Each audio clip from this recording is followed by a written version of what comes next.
அவருக்கு சம்பளம் தமிழ்நாடு சட்டமன்றத்தில் காவலர்களுக்கு எவ்வளவு சம்பளம் கொடுக்க சொல்றேன். இப்ப வாங்குற சம்பளத்தை விட 5 மடங்கு சம்பளம் கொடுங்க. அவங்களுக்கு நல்ல பாதுகாப்பான வீடு கொடுங்க, அவங்களுக்கு வண்டி வாகனம் கொடுங்க, அவங்க பிள்ளைகளை அரசு செலவுல படிக்க வைங்க, எல்லாவற்றையும் செய்யுங்க.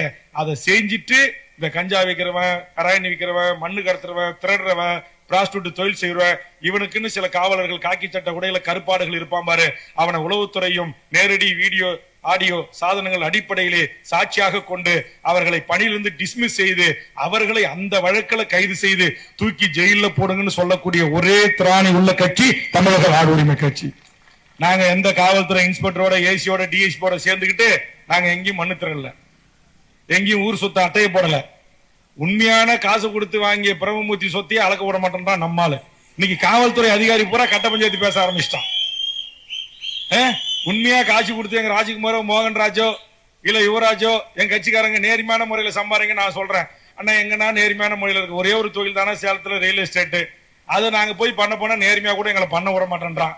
நான் காசு கொடுத்து நிலத்தை வாங்கிட்டு அளக்க போனா அங்க எவனாச்சும் வந்து ஒரு 80 வயசு கேள்வியா, அந்த 80 வயசு கேள்விய அந்த காவல்துறை அதிகாரி அப்படி புகார் வாங்கினவன் அந்த ஆய்வாளரை சேலத்துல நான் கேட்கறேன், 80 வயசு கேள்வியை எவனாச்சும் ரேப் பண்ண முடியுமா? ஐயா 80 வயசு கேள்வியை மாராப்பு துணியை பிடிச்சி இருக்க முடியுமா?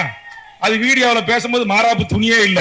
அது எப்படியாப்பட்ட கேள்வியா இருக்கும் பாரு. நம்ம மனோகரமாட்ட பாடங்கத்துக்கிட்ட கேள்வியா இருக்கும் போல இருக்கு. எஸ்பி ஆபீஸுக்கு போன ஆன் பண்ணிட்டு ஐயோ என்ன பிடிக்கிறாங்க, ஐயோ என் துணி அவுக்குறாங்க, ஐயோ என்ன காப்பாத்துங்க, நேரா எஸ்பி ஆபீஸ் 100க்கு இதை சொல்லி அனுப்பணும்னு ஒரு காவல்துறை ஆய்வாளர் தான். அவரு எந்த ரயில் எஸ்டேட்டுக்காரனுக்கு இல்ல எந்த கட்சிக்காரருடைய தூண்டுதலோட பேசினாருன்ட்டு நான் என்னுடைய இன்டெலிஜென்ஸ் இருக்குல்ல, புலிகளின் இயக்கம் தான் மௌனிக்கப்பட்டிருக்கிறது, விடுதலை புலிகளின் போராட்டம் தான், ஆயுதம் தான் மௌனிக்கப்பட்டிருக்கிறது. உலகம் முழுவதும் அவருடைய தொழில்நுட்பம் இயங்குகிறது, உலகம் முழுவதும் அவருடைய தொழில்நுட்பம் சார்ந்த அறிவு இயங்குகிறது.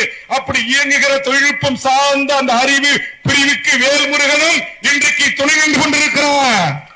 உங்க உளவுத்துறை பதிவு பண்ண வேண்டாம், என்னுடைய புலனாய்வு பிரிவு, என் தமிழக தேசிய தலைவர் மேலே வேலுப்பிள்ளை பிரபாகரன் இன்றைக்கு உருவாக்கிய விடுதலை புலியுடைய புலனாய்வு பிரிவு, உளவு பிரிவு, உலகத்துடைய அத்தனை தலைவருடைய உரையாடலும் பதிவு செய்து வேல்முருகன் கேட்டால் ஒரு நிமிடத்தில் உலக தமிழர்கள் என் கைகளில் தலைவருக்கு தயாராக இருக்கிறார்.